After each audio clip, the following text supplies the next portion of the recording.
नमस्कार. आपण आज बनवणार आहोत मस्त अशी हेल्दी आणि पौष्टिक अशी खिचडी. लहान मुलांची तर खूप आवडीची आहे. त्यासाठी मी इथे 1 वाटी बासमती तांदूळ घेतलेला आहे. बासमती तांदूळाची चुरी आहे ती घेतलेली आहे. तुम्ही कुठलाही तांदूळ घेतला तरी चालतो. त्याचबरोबर मी 1 वाटी हे मूग घेतलेले भिजवलेले. हे मूग रात्रभर पाण्यात भिजू घातले होते. 1 वाटी हे भिजलेले मूग घ्यायचे, यामध्येच टाकून घ्यायचं आहे आणि आपल्याला मस्त हे 2-3 पाण्याने स्वच्छ धुवून घ्यायचं. इथे जे मूग आणि तांदूळ घेतलेले आहेत, मी डाळ म्हटलं पण ते मूग आणि तांदूळ घेतलेले ते स्वच्छ 2-3 पाण्याने धुवून घेतलेले आहे. आता यामध्येच आपल्याला थोडंसं साहित्य टाकून घ्यायचं आहे आणि त्यासाठी मी घेतलेले आहे ते एक कांदा घेतला आहे. तो कांदा मी असा मस्त जाडसर असा कट करून घेतलेला आहे. त्याचबरोबर एक टोमॅटो आहे ते पण घेतलेला आहे कट करून. 4 हिरव्या मिरच्या आहेत. हे सर्व साहित्य आपल्याला यामध्ये कच्चंच टाकायचं आहे. त्याचबरोबर 4-5 लसणाच्या पाकळ्या आहेत त्या पण टाकायच्या. 1 वाटी तांदूळ आणि 1 वाटी मूग घेतले, त्यासाठी मी इथे 3-3.5 वाटी पाणी टाकून घेणार आहे.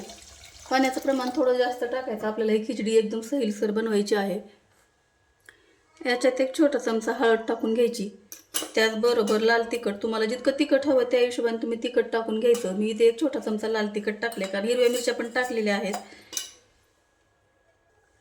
चवीप्रमाणे मीठ टाकून घ्यायचं आणि अगदी थोडंसं 1 टेबलस्पून इतकं आपल्याला तेल टाकून घ्यायचं आहे. हे सर्व साहित्य एकदम छान चमच्याने मिक्स करून घ्यायचं आणि झाकण लावून आपल्याला याला 3 शिट्ट्या करून घ्यायच्या आहेत.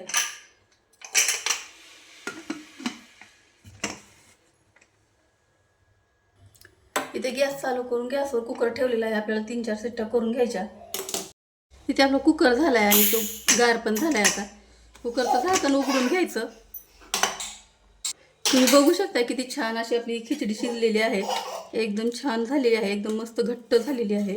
यात तुम्हाला हवा असेल आणखीन थोडी पातळ हवी असली तर यामध्ये तुम्ही थोडंसं अर्धा कप पाणी हे गरम करून टाकायचं. या चमच्याने थोडंसं याला हलवून घ्यायचं आहे. मी इथं मला खूप घट्ट वाटायला लागली तर मी अर्धा कप पाणी यामध्ये आणखीन गरम करून टाकणार आहे.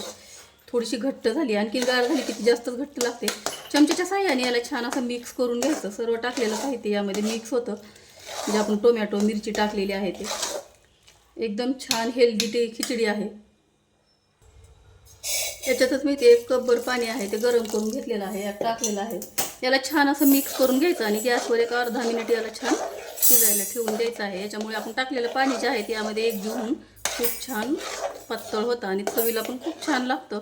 आणि असंच ठेवलं आपण तर ते पाणी वरून टाकलं त्याची चव थोडी छान लागत नाही, म्हणून याला आपल्याला लगेच गॅसवर ठेवायचं आहे. आता जास्त घट्ट नाही आणि जास्त पातळ नाही. तुम्ही बघू शकता किती छान अशी ही खिचडी तयार आहे. तुम्हाला हवा असेल तर तडका न करता तुम्ही अशी ही खिचडी गरमागरम खायला घेऊ शकता किंवा माझ्यासारखं तुम्ही याला तडकाही करू शकता. मी याला 1 मिनिटभर याला तर छान गॅसवर शिजवून घेणार आहे आणि नंतर याला तडका करायचा आहे. इथे आपली खिचडी छान अशी शिजून तयार झाली. मी 1 मिनिट याला छान अशी शिजवून घेतली. तुम्ही बघू शकताय किती मस्त झालेली आहे ही खिचडी. आता ही खिचडीचा गॅस बंद करणार आहे आणि तडका करून घ्यायचा. गॅसवर कढई ठेवलेली आहे, त्यातच मी 1-1.5 चमचा तेल टाकून घेणार आहे. तेल एकदम छान गरम झालं की यात आपल्याला जिरे, मोहरी, कढीपत्ता, वाळलेली लाल मिरची हे टाकून आपल्याला याचा मस्त तडका करून घ्यायचा. यात मोहरी टाकून घ्यायची. 1 छोटा चमचा मोहरी टाकून घेतली. मोहरी तडतडल्याच्या नंतर जिरे टाकून घ्यायचे आहे. मोहरी छान तडतडली, आता 1 छोटा चमचा जिरे टाकून घ्यायचे. त्याचबरोबर कढीपत्ता आणि सुक्या ह्या मिरच्या टाकायच्या. लाल मिरची नाही आहे, मी सुकलेल्याच लाल मिरच्या टाकलेल्या आहेत. त्याचबरोबर 1 चमचा लसूण आहे कुटून घेतलेला. कुटलेलं लसूण टाकून घ्यायचा, असं परतून घ्यायचं.